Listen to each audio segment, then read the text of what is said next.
Hay una historia de un hombre que vivió en este lugar y que mucha gente desconoce.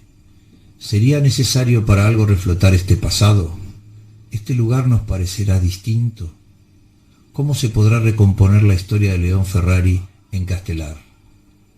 ¿Quién tendrá la respuesta si es que la hay? ¿Los militares? ¿La Iglesia? ¿Nosotros? ¿Dios? ¿Nadie?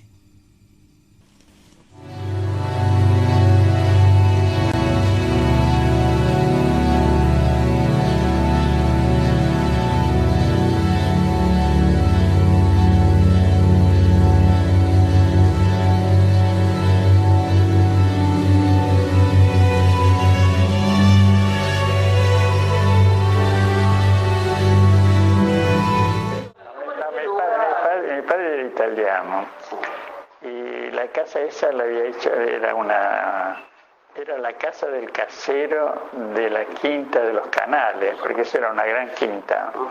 Y vivía el que fue el quintero, don Bautista Miorelli, al lado de la casa nuestra. Era todo un personaje, tanto don Bautista como la esposa de él. Don Bautista hacía grapa y en el sótano tenía una serpentina ahí adentro, ¿no? Y bueno, y mi padre compró esa casa por ese motivo, con la idea de que fuera de fin de semana, porque tenía tenía vides en el jardín, etcétera. Ahora, yo fui una vez y dije, nunca más voy a volver porque era muy lejos de Buenos Aires. Y cuando me casé, en el año 46, fuimos a un departamento con mi mujer y después pensamos que nos podíamos ir a Castelar a vivir, ¿no? Y yo tenía la idea de hacer cerámica. Y entonces hicimos eso, que nos fuimos contra un poco la opinión de mis padres. Bueno, mi padre nació en Módena, en un pueblito próximo a Módena que se llamaba San Posidonio, en 1871. Él había vivido con una nodriza a la cual la llamaba La Valla, en las montañas cercanas a Francia, en el límite con Francia. De manera que él, al haber pasado su infancia en las montañas, junto con una nodriza sumamente pobre, el padre no lo reconoció hasta los 18 años, cuando tuvo que hacer la conscripción. Entonces ahí se abrió un poco a ver qué pasaba con ese muchacho. Había estado, digamos, en una casita, un rancho de piedra. Abajo ponían la vaca o las 2 vacas que tendrían y arriba dormía la familia y mi padre con el calor de las vacas. Mucha nieve, muchos inconvenientes para ir a la escuela, en fin, era un tema que mi padre hablaba poco. Hacia los 18 años, cuando tuvo que hacer el servicio militar, lo reconoció y entonces se llamó Augusto César Ferrari. El 16, la que era directora del Divino Rostro era mi madre, que tenía 22 años, se llamaba Susana Celia del Pardo. Y ella en algún momento dado se ve que veía un ser extraño, pelo rojo, bigotes rojos, ojos azules, muy blanco, barba. 40 y pico de años, ella tenía 22, en algún momento le dijo: yo me voy a casar con usted.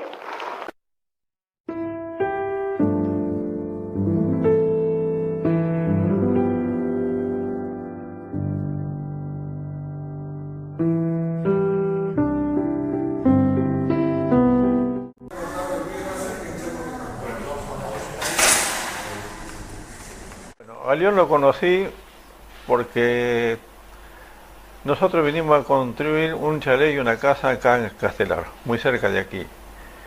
Y al fondo del terreno tenía la casa César, hermano de León. Entonces en una oportunidad me dijo que ellos tenían la intención de iniciar una pequeña fábrica. Bueno, y entonces la idea era poner un pequeño laboratorio de cerámica. Para eso vendí el auto que tenía, un viejo Peugeot creo que era. Y empecé con mi hermano para hacer un laboratorio para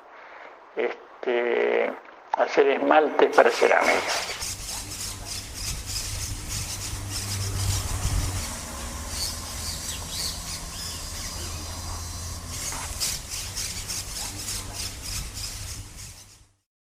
Cuando venimos a ver la casa, me impactó la fortaleza, la sencillez, y nos impactó por la arboleda, que algunos árboles tuvimos que sacar por la modernidad de la construcción, y dejamos muchas cosas porque me gustaba.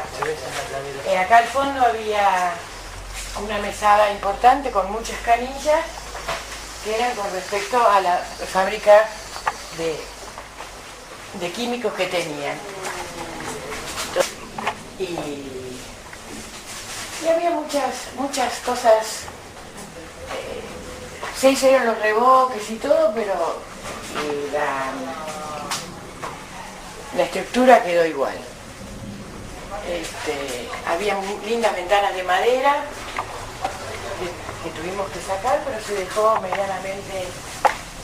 Acá había una escalera que se subía al piso de arriba, donde estaba, que nos contaron después todos, que había el estudio, y al fondo se iba a un depósito grande, en la lámpara que dejamos, se iba a un depósito grande donde había tambores y maquinarias, caños, todo con respecto a la industria.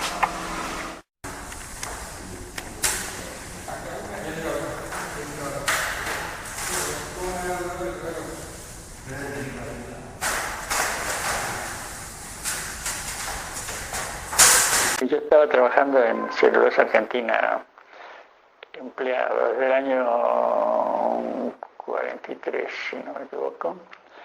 Y entonces nos fuimos en el 48, 49, nos fuimos a Rosario. Yo estaba en los proyectos de una nueva planta que se instaló en Rosario, en Capitán Bermúdez. Y entonces vivimos en Rosario con una hija nuestra, hasta el año 50, si no me equivoco. Y en ese año renuncié a la empresa donde estaba trabajando, y en el 52 fue cuando se enfermó mi hija y la llevamos a Florencia. Me acuerdo que había un medicamento que acá no lo sabían poner, y la idea era encontrar a alguien que los pusiera, y ahí en un laboratorio encontré este médico de Florencia, el profesor Coqui, que había tratado como más de 100 casos de meningitis tuberculosa, que es lo que tenía mi hija. Así que la llevamos a Florencia, y estuvimos viviendo 9 meses ahí en la clínica con mi mujer, y en Pisa ya habían arreglado para que nos llevara una ambulancia militar. Y nos llevaron, me recuerdo, a una velocidad espantosa, de Pisa a Florencia. Y ahí primero fuimos a un hospital y no estaba el doctor Coqui, fuimos a otro y enseguida le pusieron suero y la mejoró enseguida. En realidad, enseguida mejoró a la chica.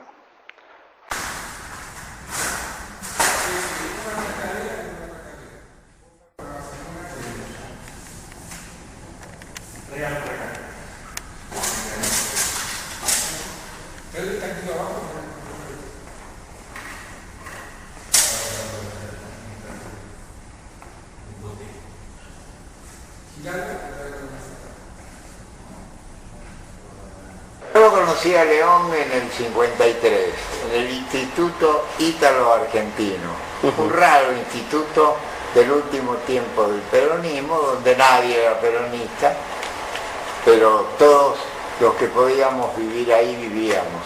Era en la Pícola Farnesina, nada menos en el Trastevere.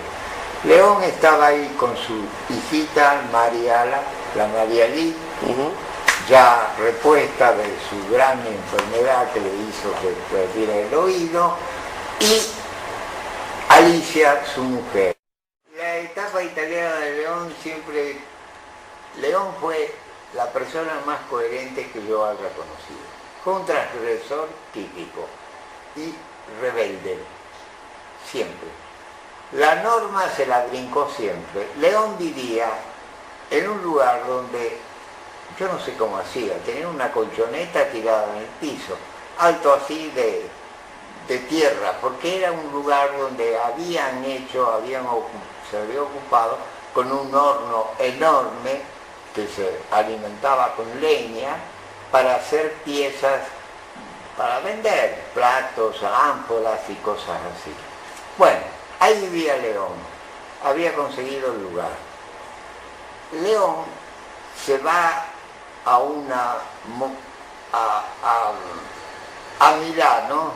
Milán con una muestra, con unos vasos enormes que no entrarían sobre este techo.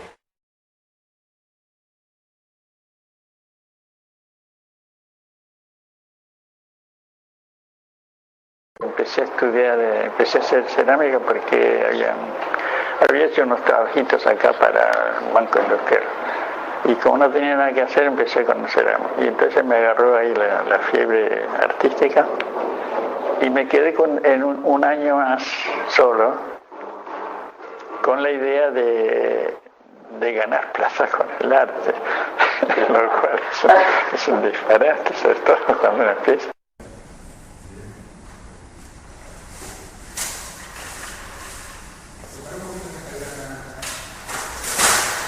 Digamos, él nació el arte, yo creo que lo dice porque fue el primer momento en que se lo tomó más en serio y que realizó una producción importante, que aprendió una técnica que no conocía, porque le aprende la cerámica, ¿no?, ahí en Italia.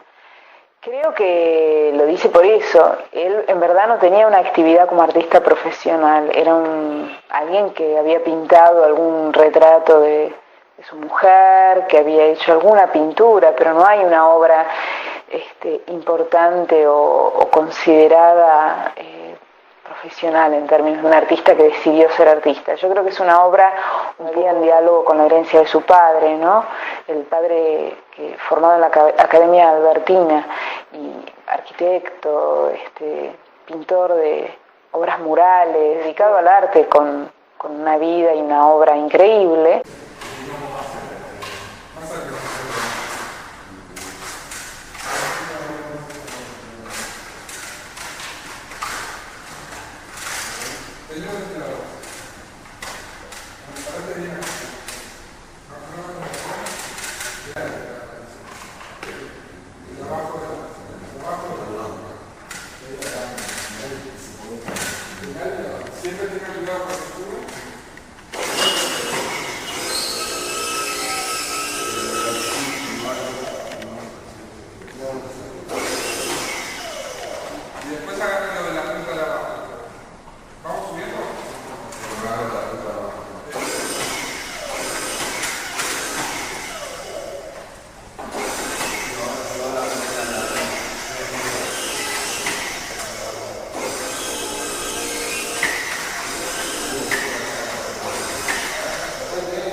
Señoras y señores, este es un cuadro del humorista contemporáneo Oski, la primera fundación de Buenos Aires, que ilustra las memorias del soldado alemán Ulrich Messel, quien en el siglo XVI participó en dicha fundación. Con este cuadro como único elemento visual y con las palabras textuales de Smith como comentario, Fernando Birri ha realizado el film que ahora les presenta Producciones del Sur. Me dice que iban a hacer una película. Si quería colaborar con ellos, me pagaban, todo, cualquier cosa que hacía yo me pagaban, lo pagaban bien. Y me explicaron lo del asunto, cómo era todo. Que había que colocar un cuadro en un caballeto, se movía vertical y horizontal, con unas manijas que había atrás. Y que con la máquina 35 milímetros se iba a filmar parte de los dibujos que se veían en el cuadro. Pero faltaba el zoom, que era muy importante. Entonces con León hicimos el zoom entre los dos, con un material de fibra muy duro. El zoom se trataba de que la lente, al mismo tiempo que avanzaba hacia la filmación, el lente estuviera siempre en foco. Y eso se lograba con unas curvas que le dimos nosotros al plástico y unos rulemanes. Seguía la curva y el lente estaba siempre en su lugar. Cuando comienza la filmación, teníamos que practicar muchas horas de práctica, porque todo iba con números. Cada una de las personas que adentro movía algo tenía un número que se fue practicando, para que cuando se fuera a filmar, coincidiera, tanto en la parte horizontal como vertical. Además había que hacer el zoom, alejar la cámara, volver a traer. Eso fue una gran cosa el zoom. Bueno, y ahí trabajábamos. Yo me encargaba de la parte horizontal y otra persona la vertical. Y yo tenía en mi rueda grande, tenía todos los números. A medida que el director cantaba los números, yo tenía que estar en ese número. Y el otro tenía que estar en el número, en el otro parte de... Una coordinación. Una combinación. Que tardamos más o menos como 3 años.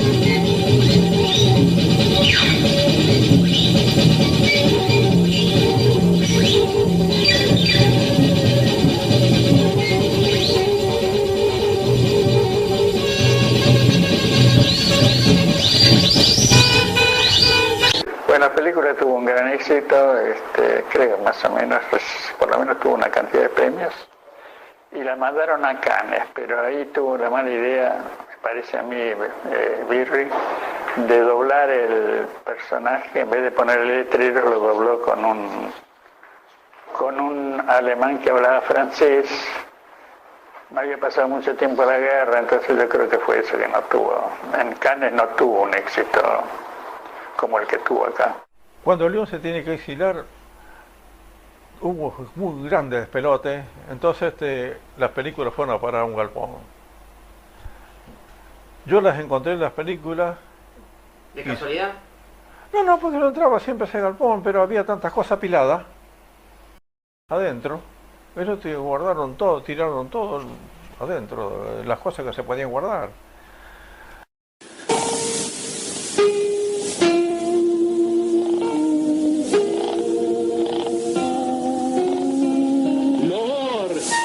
Y eternas gracias a Dios por concederme tan próspero y feliz viaje.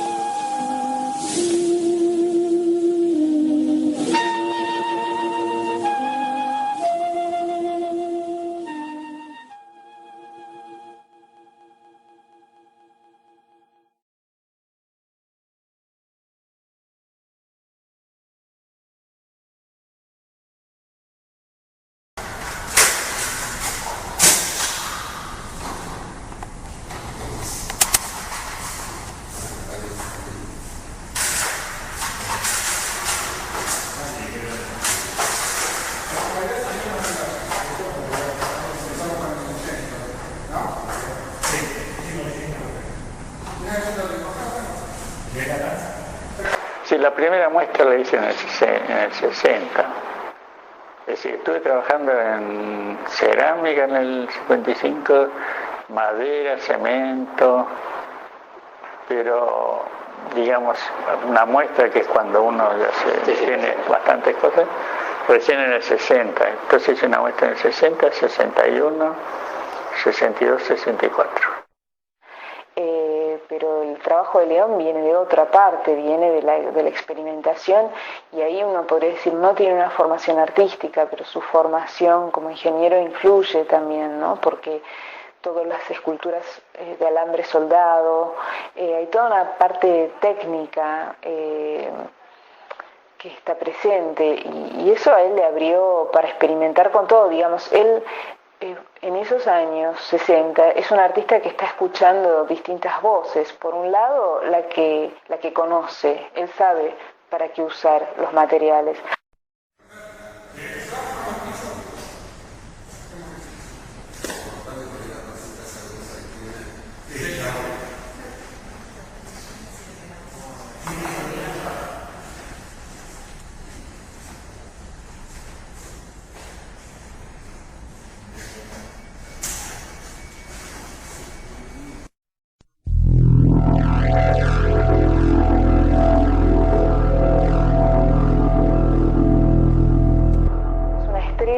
En la colección de Tate Modern en Londres, y esa escultura, cuando estábamos haciendo la retrospectiva, yo hacía ya varios años que le preguntaba, yo veía las fotos y decía, esto tiene que ser genial, las fotos eran increíbles, y entonces, ¿dónde está? No, está en la casa de mi amigo, la tiene en el balcón, pero ya está arruinada, no se puede hacer nada.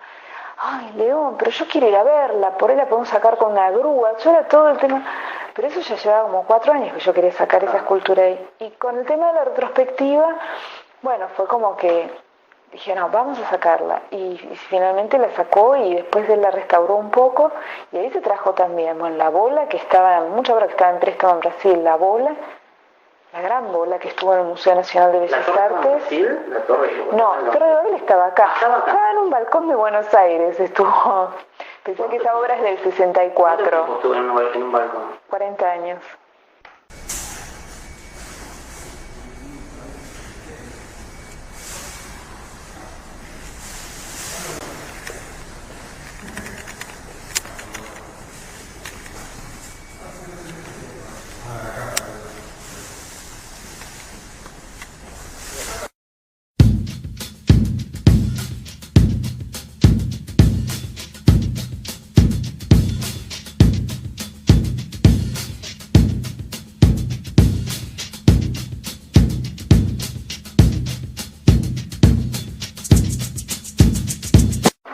Muchas manos en... Tengo dos cajas, una caja se perdió. Y cuando me fui a Brasil, en el 76, las rompí las cajas que quedaban, para que no comprometieran a la gente, ¿no?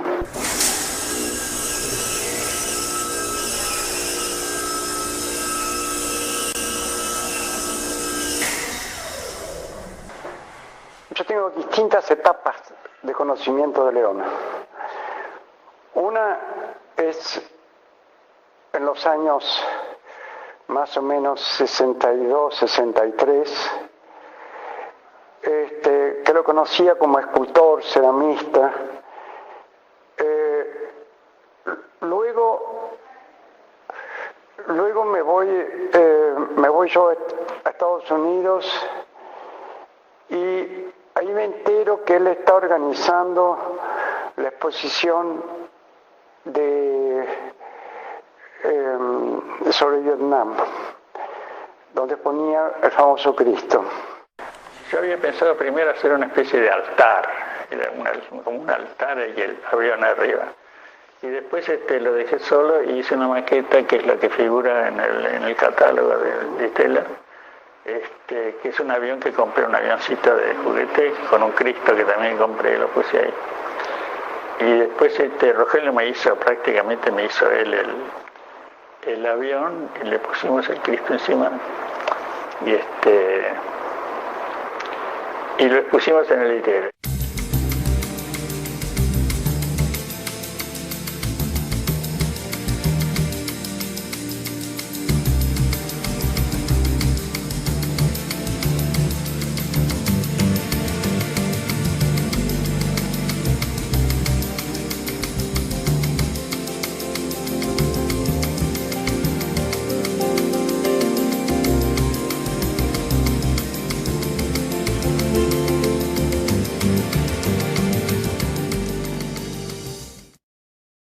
León me trae un avión, el avioncito más o menos a 20 centímetros, pero sin las bombas. Entonces me dijo Rogelio, ¿se anima a hacerme esto? Le dije que sí. Pero cuando me dijo la medida, ya lo pesé 2 veces, ¿no? Porque tenía que tener 2,20 de largo. Pero no importa, yo ya más o menos andaba con los avioncitos, ya más o menos tenía una idea de lo que era las cuadernas, todo eso. Así que me hago todas las cuadernas de acuerdo al tamaño del avión. Y lo comienzo a armar. Primero lo armé con pequeñas maderitas finitas, largas, para poder armar las cuadernas, dejarlas. Y después ya comencé a trabajar con madera más gruesa, pero siempre cortada fina, porque había que seguir la curva del avión. Una vez que estuvo terminado, ya le comencé a trabajar con yeso. Todo el avión. Las alas, todo estaba adherido, menos las bombas. Así que ahí comienzo a trabajar todo con yeso. Ahí el avión me trabajaba como 10 horas por día, porque cuando salía de la fábrica después me metía acá hasta las 12, hasta cualquier hora. No dormía. Sí, además sábado y domingo estaba tan entusiasmado. Es que yo mismo me entusiasmé con el avión. Al ver que estaba saliendo tan lindo también, yo estaba entusiasmadísimo. Así que yo sábado y domingo no tenía ningún problema. Una vez que se lo dejé todo terminado, bien perfecto, después ya se lo lleva a León. Pero estuve como 3 meses más o menos trabajando. Las bombas las hice yo, las coloqué yo. Tenía unos 20 centímetros cada una por 5 centímetros de diámetro. O sea, fue un agregado que no estaba antes. No estaba antes. Eso se agregó. Porque creo que los aviones, las bombas esas las calzaban después. No venían no iban permanentemente en el avión. Así que hasta ahí yo le entregué el avión a León. Y León le agregó cosas, le dio algunos tonos, al avión le agregó las insignias. Y creo que le tiene que haber hecho, el Cristo tiene que haber agregado acá. O sea, el Cristo lo compró él. Él lo compró al Cristo, él lo compró. Me encontramos con León en Ditela, cuando ya íbamos a armar la exposición. Entonces, ya cuando trae el avión, yo lo vi fantástico, porque ya venía con todas las insignias puestas, todo, no lo había visto yo acá. Entonces ya lo empezamos a colgar. Nos dieron una mano a otra persona para colgarlo porque era medio pesadito, ¿eh? Además el peligroso de que se nos cayera, se nos rompiera. Así que lo colgamos y lo iluminamos con los reflectores, quedaba fantástico. A mí me gustó por el poder de síntesis que tiene. Es decir, no es que me sorprendió. Me gustó por el poder de síntesis. A otra persona le puede sorprender porque todo depende del contexto de cada uno. Pero en nuestro ambiente no me sorprendió. Lo que me pareció es que era una gran síntesis y era muy fuerte, ¿no? Ahora es curioso. Yo creo que a pesar de lo clara que es esa obra, puede entenderse también hacerse interpretaciones de otro orden. En el sentido, es un Cristo crucificado en una bomba, ¿no? En un bombardeo, y bien, basta. Ese Cristo crucificado en un bombardero. Uno puede sacar la otra conclusión, que la sociedad occidental lo ha crucificado. Mucha gente me dijo, entre ellos Enrique Oteiza, cuando yo digo que el avión no se expuso, porque todos los libros que se habían publicado hasta entonces decían que el avión había sido expuesto, tanto el de Oscar Terán como el de Silvia Sigal. Y yo estaba justamente en un equipo de investigación que dirigía Enrique Oteiza, director general ejecutivo del Instituto de Ditela. Cuando yo digo que no, él me discute, me dice, no, sí se expuso. No se expuso. León me contó, y además habíamos hecho un análisis muy pormenorizado con León de todo lo que había pasado. No, estuvo expuesto. Incluso me dijo otras personas, pero si yo lo vi en el Ditela, ¿qué pasó? El Ditela se montaba, como se montan todas las exposiciones, y eso llevaba un tiempo. Entonces, el avión estuvo colgado en el Ditela. Y ahí fue cuando se genera el malestar del personal del Ditela. Por eso Romero Brés le dice, que lo cita y le dice que el personal del Ditela manifiesta su inconformidad porque afecta su sensibilidad, qué sé yo. Entonces le da la opción de retirar el Cristo y dejar las 3 cajas. Y ahí lo que León me dice, que me lo escribe después en una carta, ¿no? Porque nosotros nos entrevistamos y él después quedaba pensando y entonces me mandaba una carta con todos los detalles. Lo que él me dice es que bueno, él se lo encontró frente a esta disyuntiva. Retiro todo y denuncio que hay censura, o dejo estas obras que tienen el mismo tema y meto la política dentro del centro de la vanguardia. Que me sacaron un comentario ahí en la prensa que parecía servir para contestarlo, ¿no? Porque me puteaban, me decían que era comunista.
Es una obra capital en la obra de León.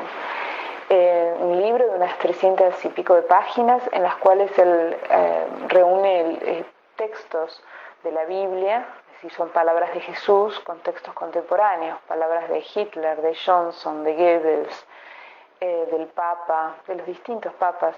Estuve todo el año trabajando juntando diarios, ¿no?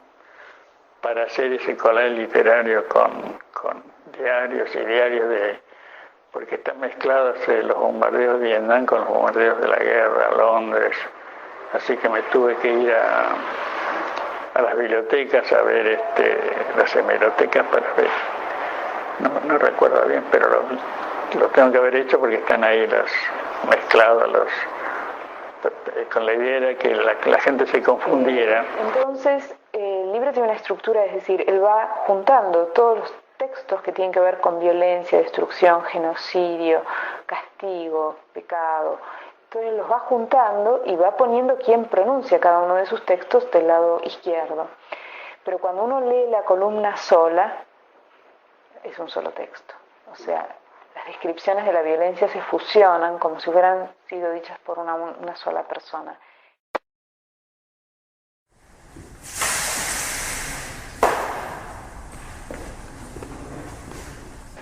No, la guerra de Vietnam me tocó mucho. Y además hicimos la homenaje al Vietnam en el 66, que esa es una muestra que se hizo con la idea que está un poco en el catálogo, ¿no? Que lo escribimos con Sebane, con la idea de que la gente que estaba separada por problemas estéticos, los que estaban en Itela y los que estaban contra de Itela, en realidad hay mucha gente de izquierda, de los dos lados. Entonces la idea era juntarlos, a los de Itela con los otros, con los de afuera. En el 68 nace mi amistad con él y con Carpani y con Ignacio Colombres, que estábamos participando en grupos de intelectuales que se reunían en el viejo edificio de la Sociedad de Artistas Plásticos. Estoy hablando, sí, del 68, era de presidencia de Onganía todavía, una cosa así. Y bueno, para ver qué se podía hacer, cuestionar y demás. Pero se reunían también gente que no eran artistas plásticos. ahí nació realmente mi amistad con él y con Carpani y Colombo. En realidad fue un producto del Ditela, porque yo a Romero le tengo respeto, porque él puso en Buenos Aires una especie de fiebre renovadora de formas. Y la gente que estuvo trabajando formalmente, pero hizo cosas, buena parte de esa gente fue la que se fue a Tucumán Arde, y Tucumán Arde, que formalmente es muy renovadora, por lo menos ahora la consideran mucho esa muestra como un primer ejemplo de un arte político de información y no estético, porque no tenía nada estético. Y bueno, fue mucha gente que estaba en Ditela se fue a Tucumán Arde, y ahora hay gente que se fue a pelear, ¿no? Como Favario de Rosario, en vez de seguir en Tucumán Arde, se fue a pelear, y es uno de los desaparecidos.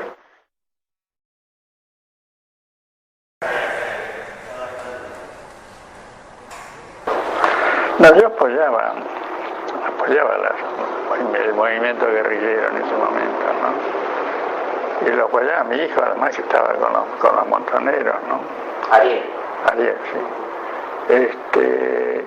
No, y en casa refugiamos gente, llevamos gente a casa de amigos. Y hoy pienso que se le echa un poco en cara a ellos lo que hicieron.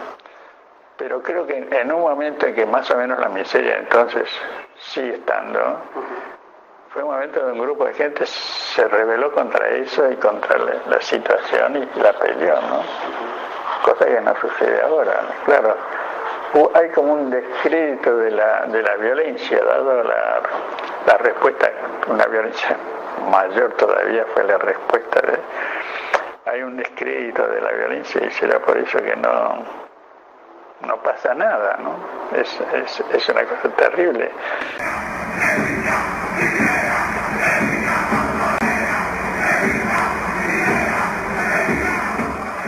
Nos sacó de la plaza, yo estaba en la plaza.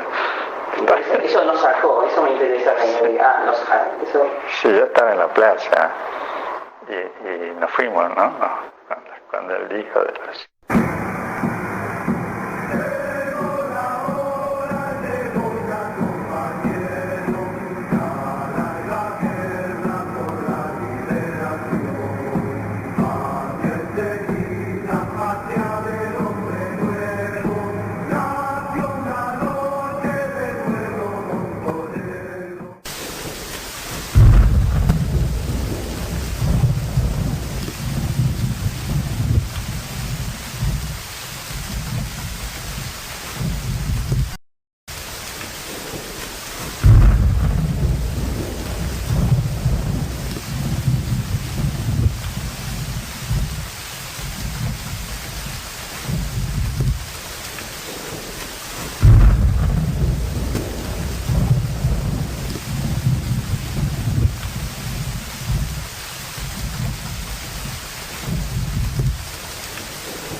En el 76, él, a partir de mayo aproximadamente, empieza a recortar, pensá que el golpe de Estado es el 24 de marzo.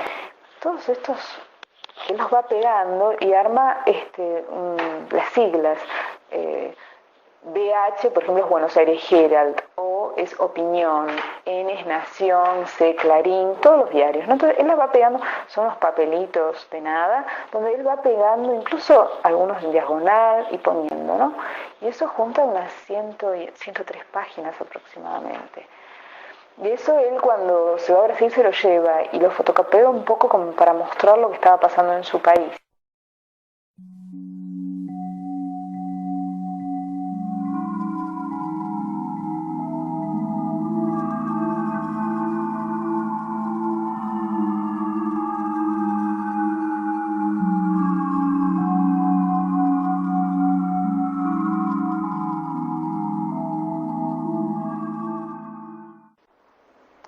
Y nosotros cuando nos fuimos 9 personas, nos fuimos toda la familia, y nos fuimos con la novia de Ariel, Liliana, y la novia volvió y desapareció, Liliana Betty, y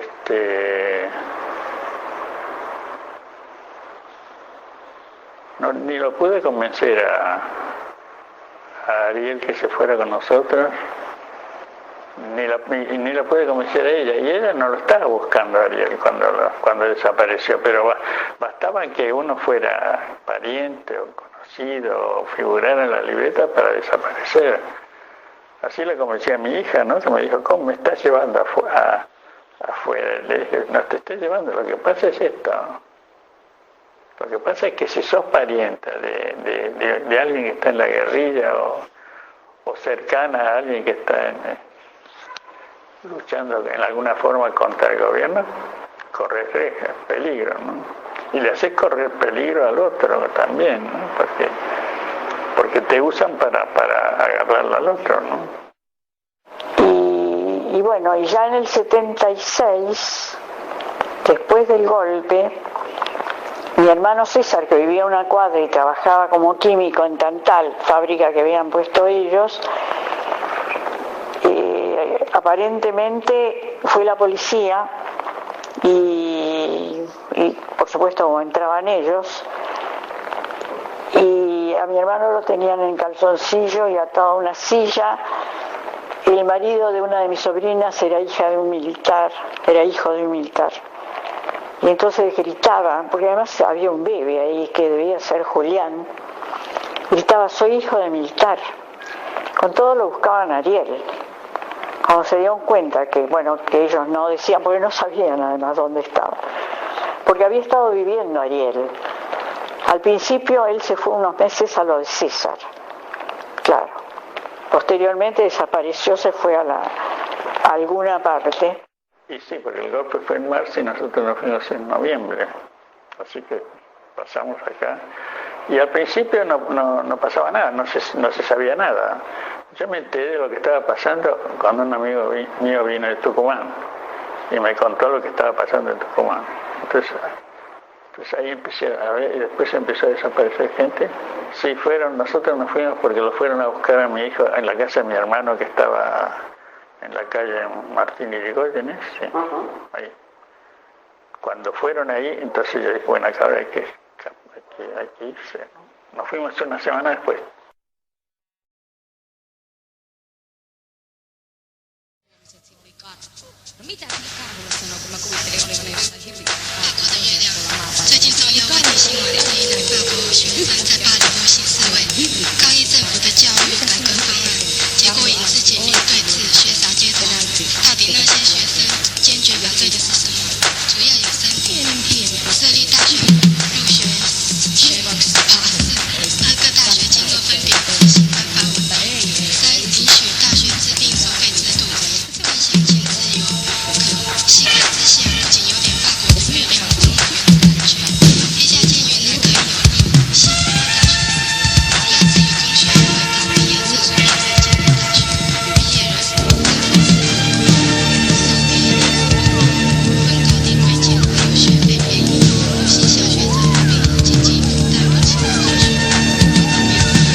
qué es lo que se llevó? Fue el gas para soldar. Porque él me dice que estando en San Vicente, que es el primer lugar, ellos llegan a San Pablo y se van a la playa, a San Vicente. Y ahí es donde aparecen los primeros dibujos San Vicente. Y que ahí empieza a soldar de nuevo sobre la mesita de luz del hotel. Es impresionante, ¿no? Cuando estuve en Brasil, la gente, los brasileiros con quienes trabajé, que estuvimos haciendo obras, más bien dicho, una suerte de estudio de formas de arte. Y entonces ahí estudiamos, ahí empecé con las heliografías en Brasil, hice libros de artistas, fichas, había unas fichas que hacían los bancos que una amiga mía brasileira propuso, fotocopias, en fin, una cantidad de técnicas que posiblemente en ese entonces nos enseñaban.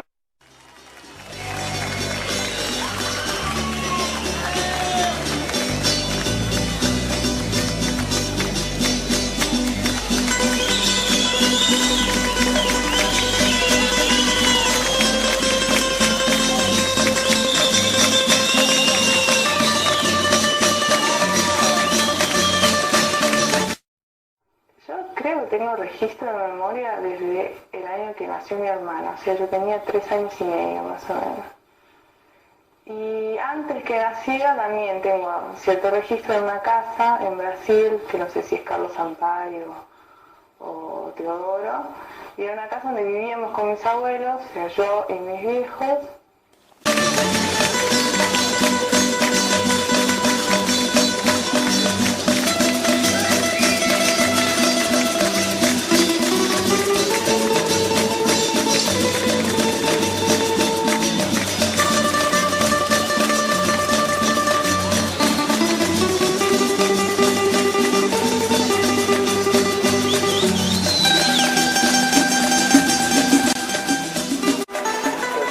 En el año 79 y 80 en una serie de collages que hice en tamaño chico, pero también en las heliografías. Las heliografías eran como planos de edificios completamente surrealistas, digamos, pero donde usaba letras Z.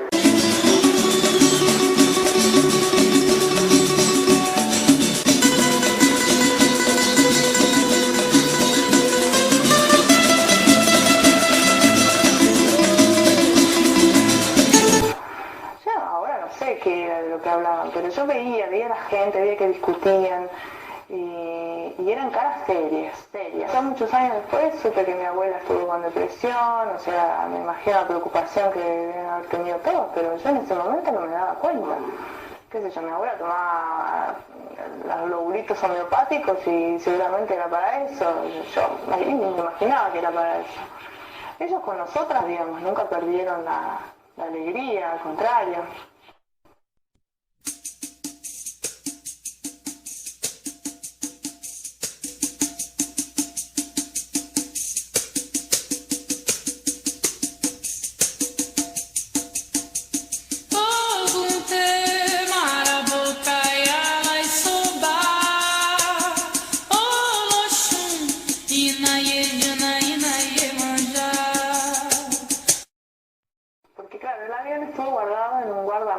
Que eso es lo que tengo que contar. Cuando nos fuimos exiliados, habían guardado una serie de cosas en un guardamuebles. Cuando volvió, en el 91 lo fue a buscar y habían pasado ya casi 20 años. Y pensando ya que lo había perdido, que el tipo había vendido todo de adentro porque nunca más pudo pagar el alquiler. Cuando llegó ahí, tenía el papelito de guardamuebles y le dijo, bueno, vengo a buscar mis cosas y yo, pensando que ya no iba a estar. Y el hombre le dijo, yo sabía que usted iba a volver. Y no le quiso cobrar nada. O creo que le cobró, no sé, no le cobró lo que realmente tenía que haberle pagado por años de estar guardado. Así que el avión, te imaginas, hubiera terminado en cualquier lado.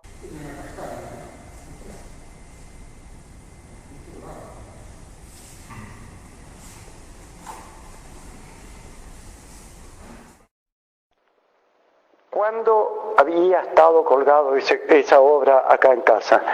Y yo, mira, para simplificarte, te contesto, creo que a fines de los 80, principios de los 90. Yo vivo acá en esta casa desde el 87. Y debe haber sido entonces, sí, más o menos, principios de los 90. Pero después se lo devolvieron con un brazo menos, creo, que tuvo que buscar el brazo y demás. Entonces me pidió si lo podía tener colgado acá.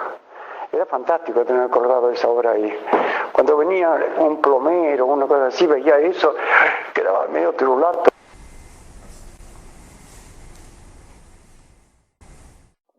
Cuando yo estuve ahí, no me acuerdo bien cuándo estuve, pero lo que sí me acuerdo es que estaba todo lleno de papeles, porquerías así, arriba y en el living, y había un chico ahí que no sé si vivía ahí o tenía arriba del garaje, una piecita que había cerca del garaje. En fin.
Se llamaba La Justicia y era una gallina cagando sobre una balanza, que la tengo por ahí. Y entonces me dejaron una cantidad de papeles protestando por la gallina encerrada en la jaula, que la jaula no era grande, pero la gallina yo la compré en una jaulita así, bueno. Y de todos modos era la gallina era para comérsela, ¿no?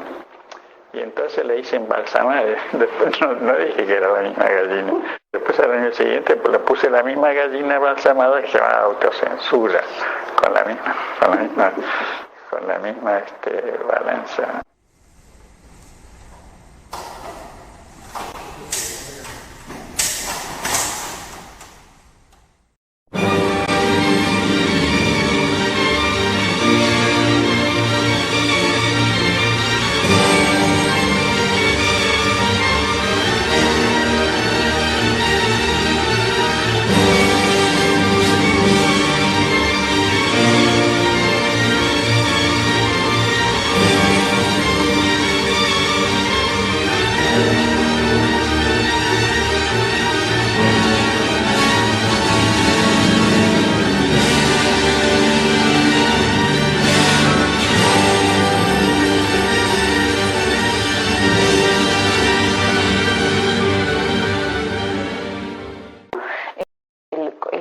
Versículos de la Biblia con palabras de Hitler o con las imágenes de Hitler. Y encuentro una uniformidad. Sí. Eso es lo peor. O mostrando, por ejemplo, la condena, todo lo que él comienza a teorizar con más claridad, ¿no? El antisemitismo en la Iglesia, cómo la Iglesia pautó la sexualidad en Occidente. Entonces, dentro de las relecturas de la Biblia hay algunas que muestran imágenes del Kama Sutra, ilustrados en libros orientales, que también es una manera de confrontar cómo se sitúan distintas culturas frente al problema de la sexualidad o frente a la sexualidad.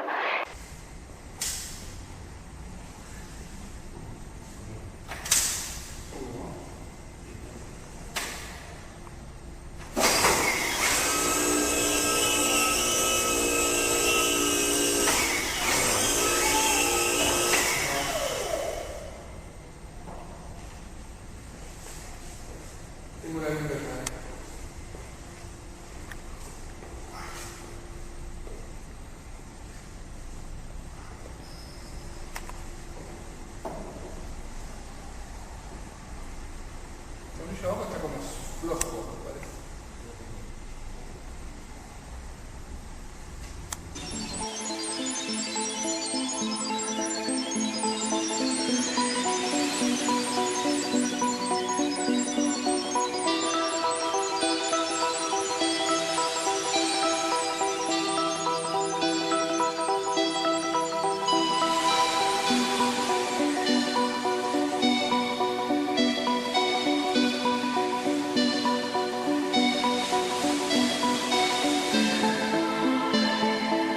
El desagravio del preservativo es una obra coyuntural porque era el momento, uno de los tantos momentos en los que se llevaba una campaña contra el SIDA, en un momento temprano, digamos, cuando el SIDA como se visualizó y como problema, entonces él hace el desagravio del preservativo que la Iglesia condenaba de una manera tremenda, ¿no?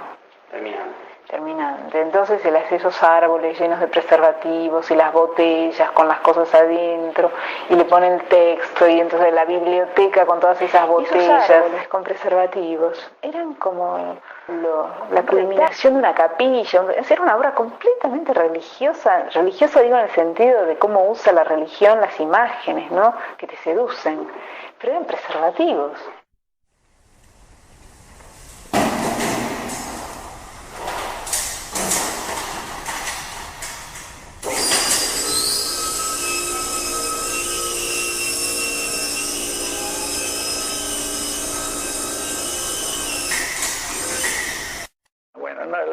Se me ocurrió porque se me ocurrió con poemas de amor de Borges sobre fotos de Man Ray. La idea de escribir un poema en braille con una foto de una muchacha y para leerlo tener que acariciar a la fotografía, la muchacha en sí. Así empezó. Y después usé el braille con la Biblia, por ejemplo, sobre un juicio final, poner un versículo que los que quieren justicia la tendrán en esas cosas que decía Jesús, ¿no? Y la justicia era el juicio final.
Bueno, siempre estaba el tema, vamos a la retrospectiva, bueno, en Recoleta la querían hacer. Ya había como una idea de hacer una gran exposición de León en Recoleta. No se sabía en qué formato, pero sí, de hecho estaba, ya en ese momento se hablaba de eso. Cuando empezamos en concreto a trabajar nosotros desde el Centro Cultural en la muestra fue 2003. Bueno, ahí se planteaban varios problemas. Por un lado, digamos, la institución quería como buscar la manera de tener control sobre lo que se expusiera. Esa fue un poco la zona, querían poner otro curador en el medio, conmigo, y León no quería, porque León, digamos, sabía que conmigo podía confiar en eso, y en cambio se sentía que la otra persona que querían poner era como para controlar, ¿no? Y bueno, y así fue hecho. La verdad que Nora Hochbaum dijo, la hacemos, se puso las pilas, tomó la decisión de hacer.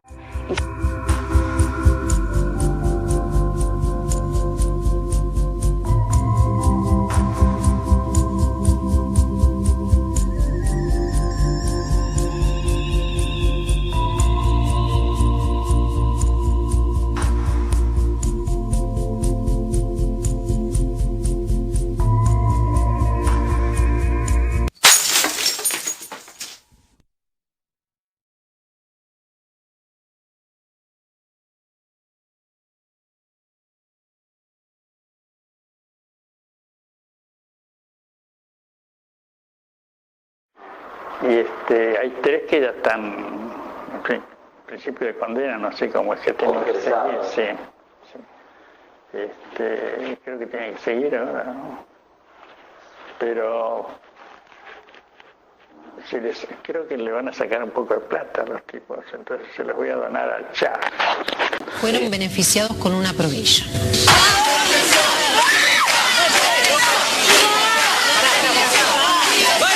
El que rompe, paga. Noviembre 2004. Sectores católicos ultraconservadores provocan destrozos en la muestra del artista plástico León Ferrari. 3 de ellos fueron obligados por la justicia a realizar tareas comunitarias en instituciones católicas y a pagar 10.000 pesos en compensación por haber roto obras de arte. Ferrari, habitualmente polémico, volvió a sorprender con su gesto. La muestra de la querella se llamó Infiernos e Idolatrías y fue presentada en medio de una gran polémica en el Centro Cultural Recoleta. La exposición mostraba símbolos religiosos con imágenes eróticas y cristos, vírgenes y santos inmersos en una representación del infierno. Poco importó el cartel de advertencia que anticipaba obras fuertes y de un artista con 50 años de trayectoria. La violencia se desató igual a lo que siguió la demanda del artista. Estamos muy contentos, primero porque para nosotros en la CHA es un reconocimiento que un artista como León Ferrari nos haya elegido, y lo segundo, que nos parece también un mensaje en contra de la discriminación que hace León Ferrari. También uno tiene que existir, digamos, un límite y un basta de la impunidad. Digamos, uno puede expresarse y decir yo no estoy de acuerdo con tal cosa. Lo que uno no puede hacer es ir a un lugar y romper obras de arte, por más en contra que esté uno. Pero bueno, al mismo tiempo dio miedo porque hubo algunas reacciones que daban miedo, ¿no? Las violentas. Pero bueno, eso no se puede evitar justamente por lo que habla León, ¿no? La intolerancia.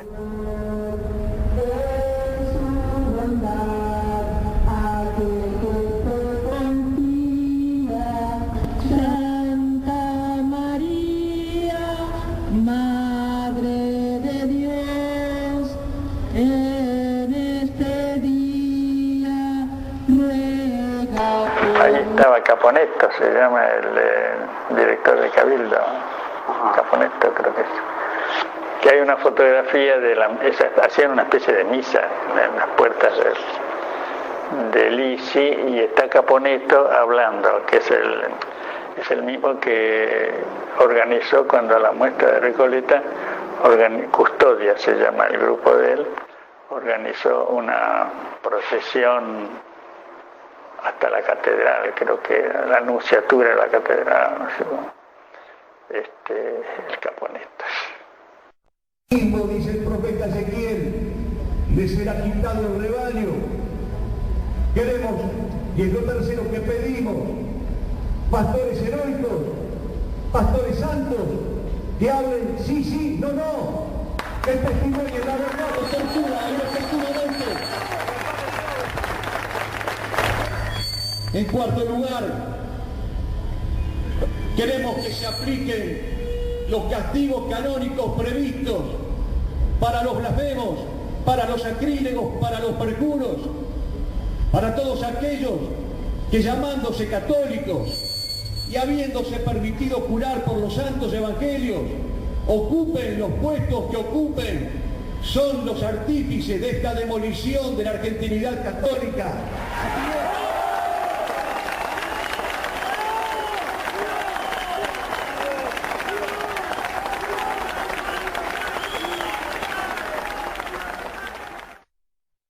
Que nosotros hicimos todo un análisis de lo que había pasado en el ISI.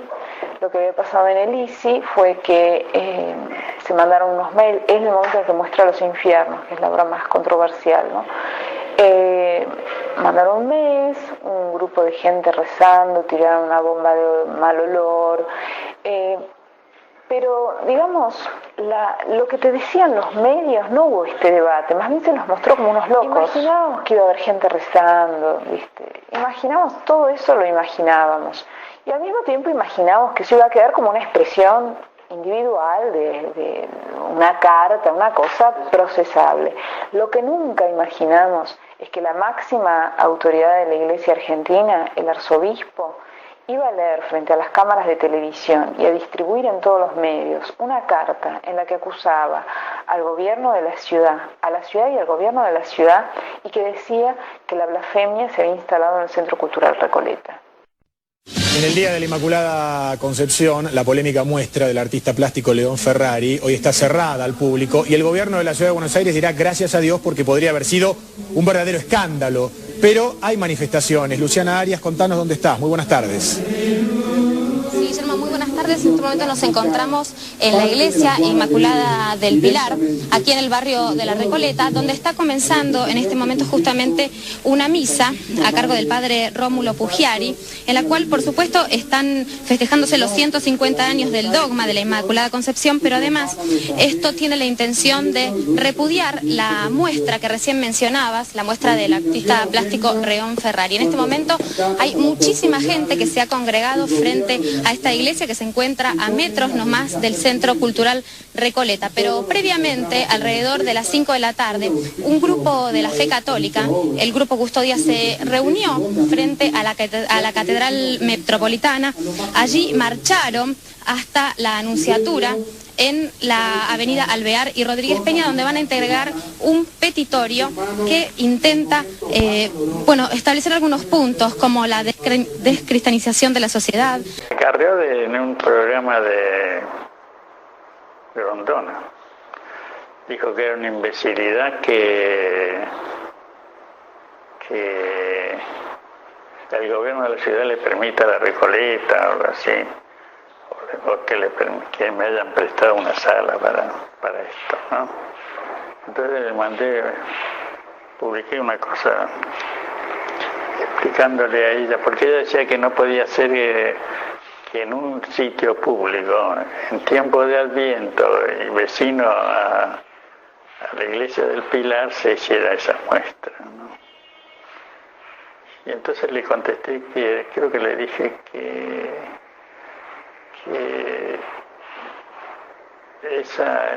en esa iglesia habían comulgado los del proceso, eso era mucho más grave. Bueno, estábamos acá encerrados y el teléfono no paraba de sonar. Y las únicas entrevistas que daban, todo el mundo quería hablar con él, era a radios, ¿no? Y con las radios perfectamente podía decir lo que quería, porque estaba cómodo, no estaba nervioso, no estaban filmando. Y entonces, mientras acá estaban más o menos tomando Valium, él estaba sentado en su escritorio atendiendo todos los llamados de la radio y diciendo todo lo que pensaba. Y me decía, ¿vos te das cuenta de las cosas que estoy diciendo? ¿Viste? No puedo decirte que no había bebido nada, ¿viste? Se reía, estaba contentísimo. Porque él las venía diciendo hace muchos años, ¿viste? Hacía un trabajo de lucha de años y años y no le daban bola, no le daban pelota. Y finalmente no solo demostró que lo que él decía, la lucha que él decía, sino que el arte servía para eso, de la intolerancia, o sea, demostró todo lo que él viene diciendo. Entonces, era como un sueño hecho realidad, más o menos. León Ferrari está contentísimo, dice que la respuesta del gobierno de la ciudad en defensa de la libertad de expresión ha sido inmediata y calificó como extraordinario el fallo que le permitirá reabrir su muestra el próximo domingo. Va a estar abierta hasta el 28 de febrero, incluso una retrospectiva de los últimos años de este artista plástico que tiene 84 años y que seguramente nunca fue tan comentado como en este momento. Así, festejaron la decisión de la justicia porteña por la reapertura de la muestra de León Ferrari. Me parece que es muy importante que los artistas y los intelectuales nos unamos y discutamos cuáles son los problemas de la cultura y del arte y que estemos presentes. En lo esencial está triunfando el espíritu democrático y plural y la libertad de expresión. El fallo de los camaristas hizo lugar a una apelación presentada por el propio gobierno porteño contra la suspensión de la muestra.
Bueno, por suerte tengo una familia muy linda, tengo mi mujercita, mis hijos y tengo las nietas, tengo 5 nietas grandes, un nieto y una nieta del segundo matrimonio. Es decir, la familia es una cosa muy linda, es en cierto modo una especie de, uno encuentra como una justificación si la busca de la existencia. No, hay una persona que yo admiro enormemente, que es Alicia, que es la fuerza que ha tenido Alicia en todo esto. Nosotros fuimos a Castelar con mis hermanas y Paloma dijo, bueno, vamos a conocer la casa. Y fuimos, ¿no? Y llegamos, y la gente ahí nos abrió las puertas. Y claro, ¿no? Era como reconocer todas las casas de ellos en los lugares que estuvieron, ¿no? Y es como algo como que se hereda lo de Castelar, porque la casa de Castelar tiene los mismos muebles de los que estaban acá hasta hace poco y que se van trasladando, y además es algo que lo heredamos nosotros, los hijos. Tenemos como Castelar en todas nuestras casas. Que es así como un ejemplo también, o como un modelo en paralelo a su obra, ¿no? Esa familia que pasó por tantas situaciones complejas y que están juntos.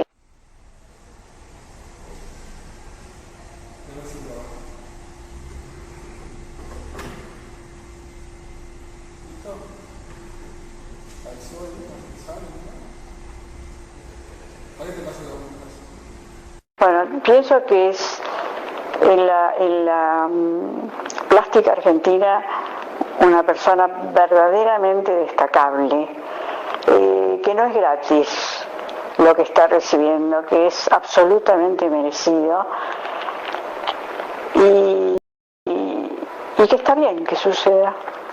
Tiene que ser así porque es un tipo muy creativo y además es muy buena persona. Y además es un tipo muy generoso. Y de eso también puedo dar fe. Así que, en realidad, estoy muy contenta de tener un hermano así. Como artista, genial. Genial. Porque para que todos los museos del mundo tengan obras de él, tiene que ser un tipo genial. León es un tipo de un gran talento, de un gran trabajo, talento consecuencia del trabajo, de una gran inteligencia, y de una sensibilidad extraordinaria para captar el mundo y las cosas que a él le tocan y lo conmueven.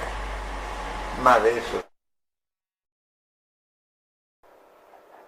parece que es un tipo único. A los 87 años que va a tener, esa energía de obra que tiene, esa cosa y esa juventud permanente de estar proponiendo cosas, es excepcional. Es excepcional. Y que, no sé, dentro de las cosas que me han pasado en la vida, que me han pasado muchas, entre las mejores es haber sido amigo de él y ser amigo de él. Y yo con él, no sé, gracias porque realmente trabajar con él para mí fue en mi carrera un antes y un después.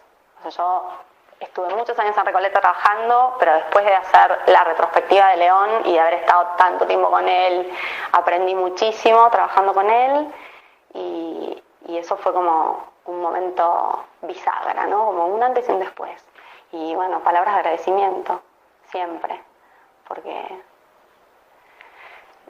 él es así, es generoso, es bondadoso, cuida a todo el mundo, siempre, como te digo, está en todo. Y bueno, nada, que lo quiero mucho. Uno quisiera encontrar las palabras exactas para decir lo que piensa sobre León y no existen esas palabras.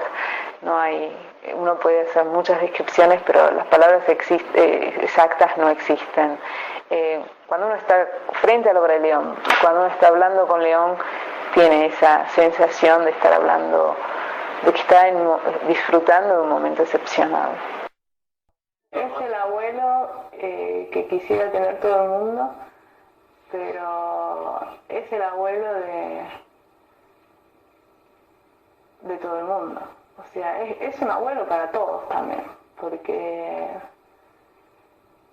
lo que él hace y lo que hizo funciona como una actitud de abuelo para la sociedad. Así que voy a tener que decirlo, es un abuelo.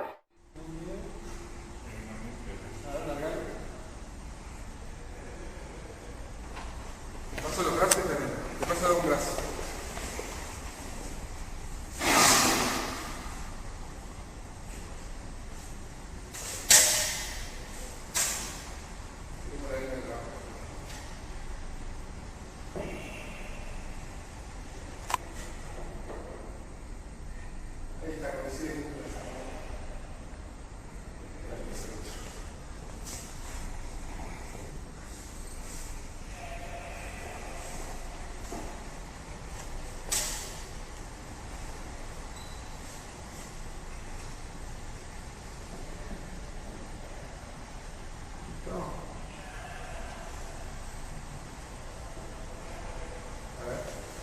Digo cómo se ve, pero viste que hay que hacer políticos. Tiene un punto que gira, ahí está. Ahí. Larga, ¿verdad?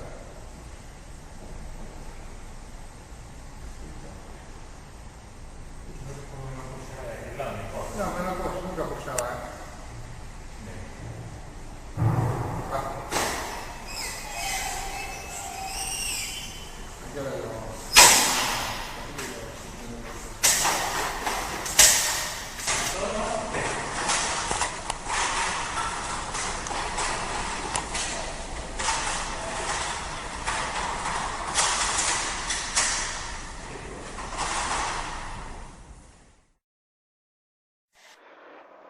El arte yo creo que es una cosa indefinible que tiene muchas, no se puede definir porque al definirlo le pones un límite y el arte es algo que es indefinible porque mañana puede ser cualquier otra cosa que no se está haciendo hoy, porque en realidad lo que quieren muchos artistas o algunos de ellos es encontrar algo que nunca se hizo, algo nuevo, una nueva forma, ya sea de una forma en sí o otra forma nueva de decir las viejas verdades, ¿no? Es decir, cuando vos decís la gente tiene hambre, nadie te lleva el apunte. si encontrás una forma de decirlo eso, que toque, que llegue, que la gente se dé cuenta de lo que es el hambre, entonces es una obra de arte.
Mm-hmm.